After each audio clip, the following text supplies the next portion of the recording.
Today's episode is titled, Drew Barrymore, The Gift That Keeps On Giving.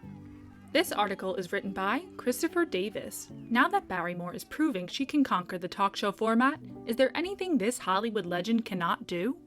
The legacy of the Barrymore family is as central to the prosperity of the film industry as Hollywood is itself.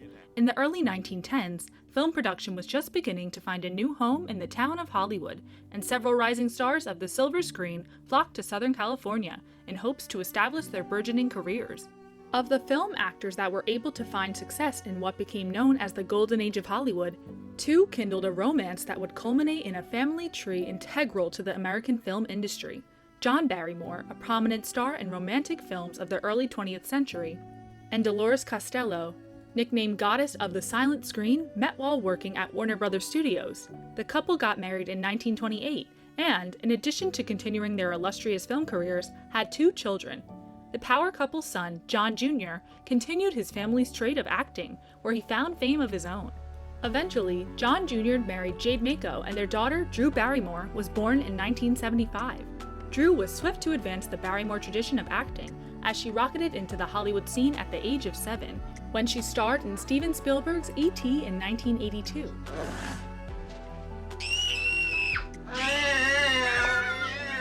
On top of this film becoming a hallmark of American cinema, it also served as a launching pad for Drew's career, as she was immediately adored by audiences and embraced by the film industry. Just 2 years later, Drew garnered her first lead role in the sci-fi adaptation of Stephen King's horror novel, Firestarter. Drew's rapidly budding career as a child star proved the Barrymore dynasty was as relevant in Hollywood as it ever was. However, the fame of the young Drew quickly led to woe for the preteen actress. At the age of 11, Drew had developed a drinking problem, but by the age of 12, Barrymore was in the grips of drug addiction, and by the age of 13, the young star was hospitalized. Yet it was such an escape from everything else in the world that I had a very liking to it. These deeply alarming and serious struggles Barrymore faced early on appeared to be her defining moment in the spotlight. However, Drew's resilience and indisputable talent proved to be the actor's true defining attributes. With time and care, Drew would win her battle with substance abuse and go on to redefine the Barrymore name, outshining even the most radiant of her famed ancestors. The Barrymore comeback. The 90s and early 2000s demonstrated the power of the Barrymore clan, specifically the stardom of then controversy-stricken Drew. After years of public strife in the 80s, Drew emerged a clear-headed force to be reckoned with in the Hollywood scene in the 90s. During this time, Barrymore exhibited her strength as a romantic lead. In 1998, Drew starred alongside SNL celebrity Adam Sandler in hit rom-com The Wedding Singer. On top of benefiting from the humor of Sandler, this film greatly relied on the inescapable charm of Barrymore. The Wedding Singer wisely played up the quirkiness of Drew, and her performance in the film found an honest, vulnerable, and funny Barrymore that audiences, and wedding singers alike, could not help but fall in love with. Drew's success in romantic comedy films continued throughout the end of the millennium, and in 1999, Barrymore starred in the beloved Never Been Kissed.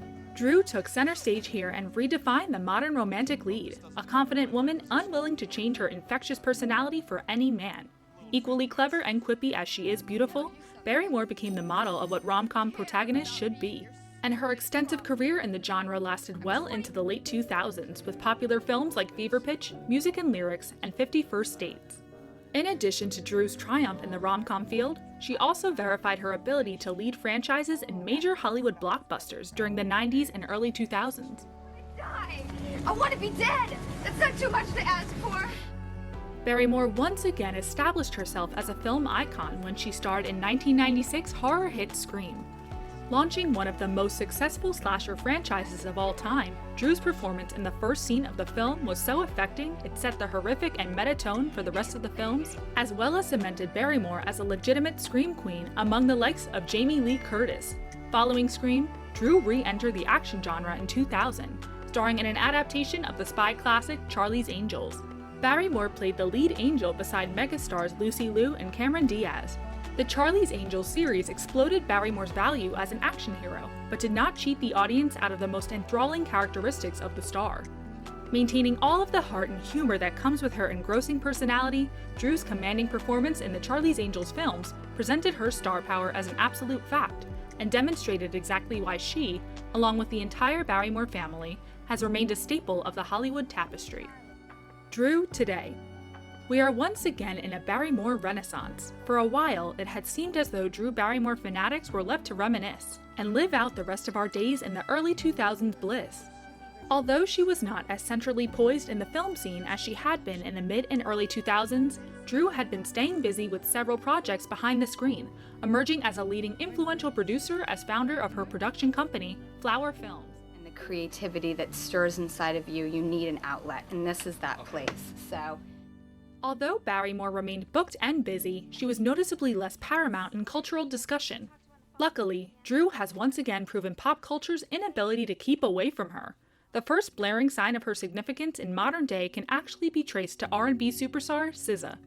In January of 2017, SZA released her first single off her hit album Control, titled Drew Barrymore. The song never explicitly references the film icon. However, it explores SZA's experience as a genuine and vulnerable young woman looking for love. In an interview with Vulture, SZA explained that Drew Barrymore was her favorite actress growing up, and an endless inspiration. Weird things about me my whole life. Yeah. But that to me is like like the top. Barrymore was elated to be referenced by SZA and even appeared in the music video for the track. Although this is only one song, it is a striking example of how pertinent Drew remains to the pop culture ecosystem, and more basically, just how cool young people still believe her to be. Barrymore has also found a spotlight in her new aptly titled talk show, The Drew Barrymore Show. Premiering in September of 2020, this variety show explores a wide range of topics Drew is interested in discussing, from politics to entertainment, all while maintaining the optimism and warmth that has become synonymous with the movie star. The Drew Barrymore Show initially gained notoriety for its awkwardness, as clips of Drew delivering silly jokes sloppily made it difficult for audiences to gauge the intention of the show. The inelegant tone of the talk show segments were quickly embraced by the public. However, which is no surprise as the adoration for Barrymore has always stemmed from her offbeat approach to the often rigid entertainment machine. Best of all, Drew has no qualms laughing at herself, along with viewers, and even invited SNL star and master impressionist Chloe Fineman onto the show to do her impression of Barrymore. This is yet another example of how Barrymore is immune to defeat. Whether it is battling addiction or waning from the pop culture landscape, the resilience of Drew Barrymore is as consistent as her star power as she is today. She is big as she has ever been. This Hollywood legend has improved upon the legacy of her family tree, and the legacy of her own career as it has taken on a modern form, cementing the timelessness and perpetual potential of the superstar.